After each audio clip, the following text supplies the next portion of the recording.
সম্প্রতি আল জাজিরার অনুসন্ধানী সাংবাদিক জুলকারনাইন সায়ের উপদেষ্টা সৈয়দা রিজওয়ানা হাসান ও তার স্বামীর বিষয়ে একটি প্রশ্ন তুলেছেন। কেন সায়ের রিজওয়ানাকে প্রশ্নের মুখে ফেললেন সেটির বিস্তারিত তথ্য থাকছে এই ভিডিওতে।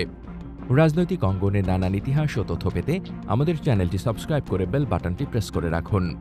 সায়ের লেখেন, দেশে একদা ফার্স্ট লেডি বইলে একটা প্রথা চালু আসিল। ফার্স্ট লেডি বিভিন্ন সরকারি স্কুল কাজ ইত্যাদি পরিদর্শনে যাইতেন।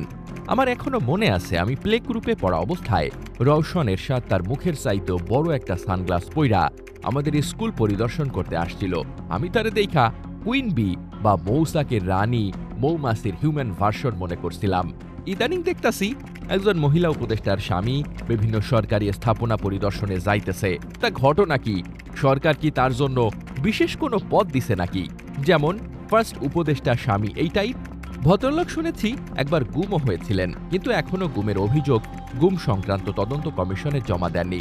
তা এইসব পাবলিক সার্ভিস না কইরা নিজের অপহরণের বিষয়টা নিয়ে গুম কমিশনে গেলে হয় না? আমরা তো জানতে আগ্রহী কারা সেই বদের দল যারা আপনাকে অন্যায়ভাবে বলপূর্বক অপহরণ করেছিল। আরেকটি দেওয়া পোস্টে তিনি লেখেন, বলপূর্বক অপহরণের ভুক্তভোগী নিজ অপহরণ অভিযোগ গুম সংক্রান্ত তদন্ত কমিশনে এখনও জমা দেননি। বিগত ১৫ বছর আইনশৃঙ্খলা বাহিনীর হাতে গুমের শিকার ব্যক্তিদের সন্ধানে গুম হওয়ার পর ফেরত এসেছেন এমন ভিকটিমদের এবং বিভিন্ন গুমের ঘটনার সাথে যুক্ত অভিযুক্তদের চিহ্নিত করে বিচারের মুখোমুখি দাঁড় করাতে অন্তর্বর্তী সরকার গত ২৭ আগস্ট ২০২৪ ৫ সদস্যের একটি তদন্ত কমিশন গঠন করে। সম্প্রতি গুম সংক্রান্ত তদন্ত কমিশন প্রকাশ করে যে তাদের কাছে দাখিল করা ৮১% অভিযোগ জীবিত ভুক্তভোগীদের, ১৯% অভিযোগ ফেরত না আসা ভুক্তভোগীদের। বিভিন্ন তথ্য পর্যালোচনা করে দেখা গেছে, গুমের শিকার জীবিত ২ ভুক্তভোগী কবি ও প্রাবন্ধিক ফরহাদ মজহার এবং তার পোশাক রপ্তানির সাথে জড়িত আবু বকর সিদ্দিক এখনও কোনো অভিযোগ গুম কমিশনে জমা দেননি। এখানে উল্লেখ্য, ফরহাদ মজহারের স্ত্রী ফরিদা আখতার বর্তমানে অন্তর্বর্তীকালীন সরকারের মৎস্য ও প্রাণী সম্পদ মন্ত্রণালয়ের উপদেষ্টা হিসেবে নিয়োজিত আছেন এবং আবু বকর সিদ্দিকের স্ত্রী সৈয়দা রিজওয়ানা হাসান তিনি পানি সম্পদ মন্ত্রণালয়ের উপদেষ্টা হিসেবে দায়িত্ব পালন করছেন। সংযুক্ত ভিডিওতে গুম পরবর্তী সময়ে সৈয়দা রিজওয়ানা হাসানের একটি ছোট সাক্ষাৎকার এবং ঘটনার প্রত্যক্ষদর্শীদের বর্ণনা দেখতে পারবেন এবং ফরহাদ মজহারের মুখে তার নিজ গুমের বিস্তারিত জানতে পারবেন।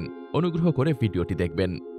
গুমের শিকার এই ২ ব্যক্তি গুম কমিশনে কোনো অভিযোগ দাখিল করেছেন কিনা তা জানতে আমি গুম কমিশনের সদস্য জনাব নূর খান লিটনের সাথে যোগাযোগ করি। তিনি জানান, জনাব ফরহাদ মজহার ও আবু বকর সিদ্দিক গুম কমিশনে তাদের বলপূর্বক অপহরণের বিষয়ে অভিযোগ জমা দিয়েছেন বলে আমার ব্যক্তিগতভাবে জানা নেই।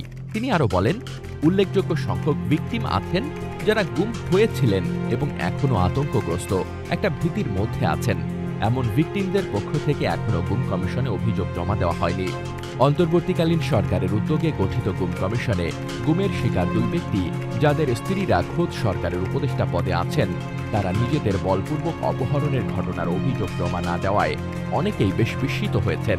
উল্লেখ্য, উপদেষ্টা আসিফ মাহমুদ ও সাবেক উপদেষ্টা নাহিদ ইসলাম অক্টোবর ২০২৪ তারিখে তাদের নিজ গুমের ঘটনার বিষয়ে অভিযোগ দাখিল করেছেন।